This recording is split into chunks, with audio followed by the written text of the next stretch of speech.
It's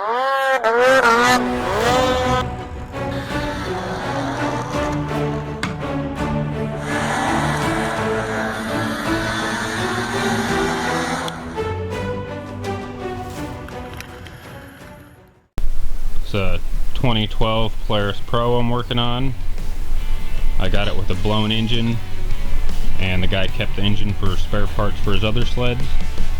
And I always wanted to kind of get one and put an Arctic Cat 800 in, because they seem to not blow up, and the Polaris ones blow up a lot. So it's just sitting on there now on plates, straddling the Polaris mounts. Initially I just bolted the Polaris mount straight to the bottom of the Arctic Cat engine, which on the one side the holes lined up, just had to drill them out farther. The other side I had to drill it out farther and then move a hole. But then when I did that, this mount here was actually about 2 inches over, so it wasn't going to work that way. So now I'm going to put a plate across the Polaris mount that'll bolt to the bottom of the Arctic Cat engine.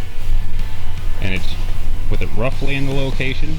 I mean, it's a little loose now, but when it was bolted in, at least on this side, the clutches were in alignment. It's just a little, I'm gonna have to find a little bit shorter belt, but they're not quite aligned now because there's no bolt holes in it. It's just sitting in there. It's just testing with the plates in there to see how it would sit. So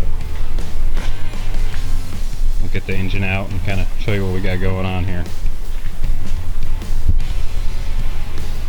I went with the O2 Arctic Cat, so I wanted to get fuel injected, and the O2 has the same exhaust intake layout like the Polaris does. If you go to the newer generation of the Arctic Cats in 06, 07, somewhere around there, the intake is actually down here, and with the layout of the Polaris, it wouldn't, well, it'd be a lot more work to try and make it work if I even could, with the air intake being on the front.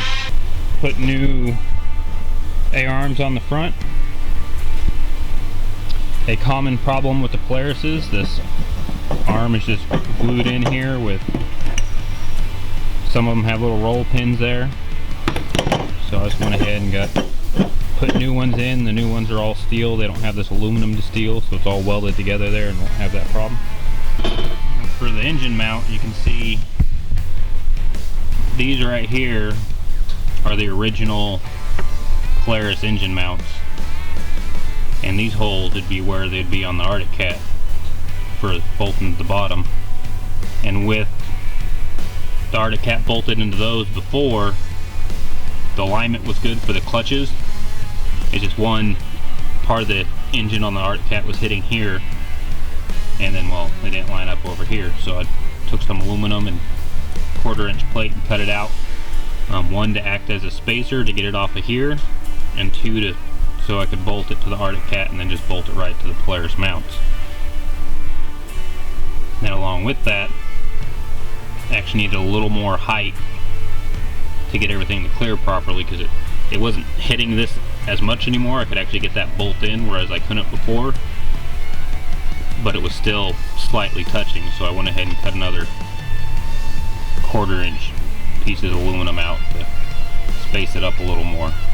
So then we'll be able to just bolt all this to the bottom of the Arctic Cat engine, and then be able to bolt them right in. And this little notch right here is for a bolt on the flywheel cover on the Arctic Cat engine as well, which is also why these are split out that way. One, to get rid of weight so you don't have all the stuff in the middle, because if this plate started out as big as that one, and two, for spacing for that little notch right there.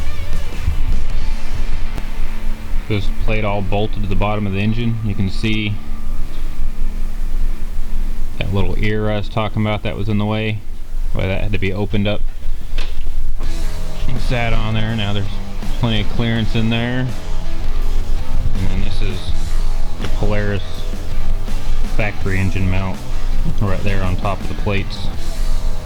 The other one will go on this side once it's set in there. I just kind of want to set it in there as it is, see how everything's sitting, make sure it still, you know, lines up well and everything, because it was just kind of eyeballed and quick measured before. So we'll see how it really goes when we get it in there. Alright, got the engine down in there on the plates, and looks like I'm gonna have to loosen the bolts and shift it on the plate a little bit because it's not quite as straight on as it was earlier. The angle might help some too. And it help a little bit. But it's actually sitting angled with this side lower.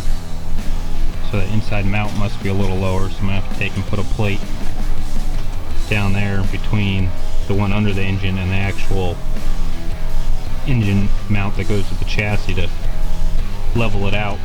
But other than that, it seems pretty good. So pull it out and do that, and away we'll go. Alright, I got the mount plates all on, hopefully for the last time. We'll see when we get it in.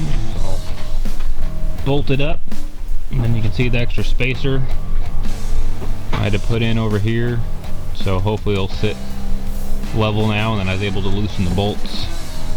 Well, tighten these ones down and shift it, and loosen these and shift these plates. So hopefully it's sitting straight in there, but we'll get it in and see. I got the engine all mounted, got some plumbing done, coolant lines, need to get this crossover line in. It's got to hook up down there and go to the throttle bodies. Gonna try and use the Polaris coils. It's got two separate coils instead of the Arctic Cat, which is got the one coil with the two leads. Just simply because there's a nice mounting spot for them there. And this is carbon fiber with plastic glued to it for a mount, so it makes it more difficult for modifying and stuff, because you don't want to drill into the carbon fiber and weaken it or anything. So we're going to try using that. Got it all spliced in here. Got the Arctic Cat ECU mounted where the Polaris one was, and everything, all the connections and everything will reach back to the Arctic Cat engine. Just working on getting everything swapped over. We're going to have to take this pigtail and tap it into power off the main harness, and we've got the pigtail for the fuel pump swapped over where it'll plug in off the Arctic Cat harness into the Polaris tank, but we have the fuel pump out of the Arctic Cat, the 2002 Arctic Cat EFI, inside the Polaris tank. The Polaris had, I think it was about 60 pounds fuel pressure is what that system ran at, where the Arctic Cat runs at about 45. So the regulator is internal to the pump on the Arctic Cat, so we put the pump in there, and we're only going to be using the pressure because the Arctic Cat is a deadhead style, it's not a return style, so we just got a cap on the output one there. I'm trying to thin out the factory Polaris harness. Got pretty much all the Polaris sensors and ECU plugs and everything taken out, so now we just got to go through and reblend or solder in the stuff we need, like electric start wires we don't need, fuel level we don't need because, well, this doesn't have a fuel level sending unit in the tank anyways, so a lot of these wires are just going to go away. Other ones need to get hooked back in or tied into the Arctic Cat harness, like the black one here is for the kill switch, so we're going to need to blend that in with the Arctic Cat harness to where the kill switch is, the plugs from the handlebars will still shut it off through the Arctic Cat, and that's basically what's going on with a lot of these here. Like this one is going to go to that power plug I just showed you a minute ago to put 12 volt power to the servo motor that controls the power valves on the Arctic Cat, because it's got to have 12 volt regulated power to it, so that plug is going to get tapped into here, and then we'll hook it into a ground. And a lot of other ones, like we got the speed sensor power, so this needs to be hooked back into a power, because before it got the power out of the ECU, so now we're going to hook it into a power, just a regular power line. The one part I'm not positive yet, or I'm thinking isn't going to work, is the actual speedo in the gauge, because from the looks of things, I haven't found anything that says for sure, but it looks like it goes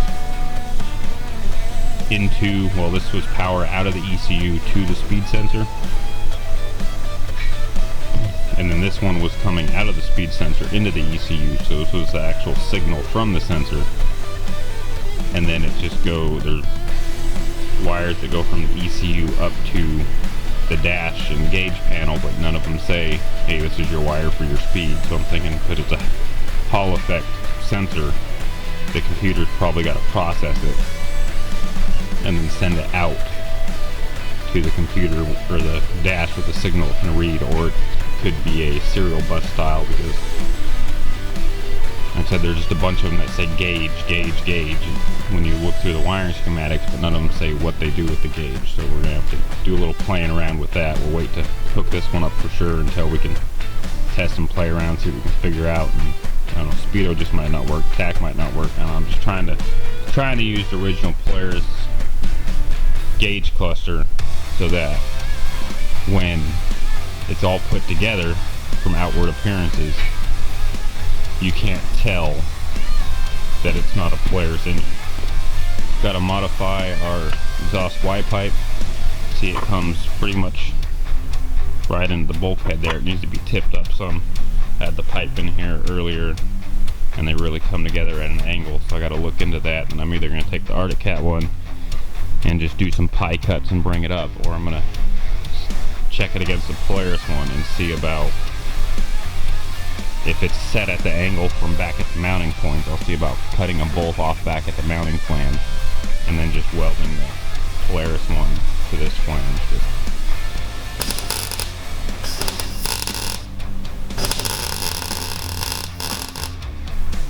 Got the Y pipe and pipe all in, using the Polaris pipe because the Arctic Cat one will not fit up in the nose of the Polaris, so hopefully it runs fine with that. We'll find out eventually. Ended up pie cutting it back by the flange, tipping up and welding it, and then because the output of the Arctic Cat Y pipe was bigger around than the Polaris one, cut the bell off the Polaris pipe and the one off the Arctic Cat one and welded it to the end there. So it's all sitting in there. And then right now we're trying to figure out why it's got no spark before finalizing the wiring, which is a nice rat's nest right now until I go through and line it back up and everything and put it back together. But getting no spark, so trying to figure out why. I've tried putting ground to that coil, even though on the Arctic Cat it wasn't mounted to any grounds, it was just mounted into plastic. Just to try that. I'm getting fuel pressure, and the blink light on the ECU is blinking when you pull it over, but when you pull it over, the gauge panel does light up though, so we got that going at least. And yeah, that's where she sits at right now.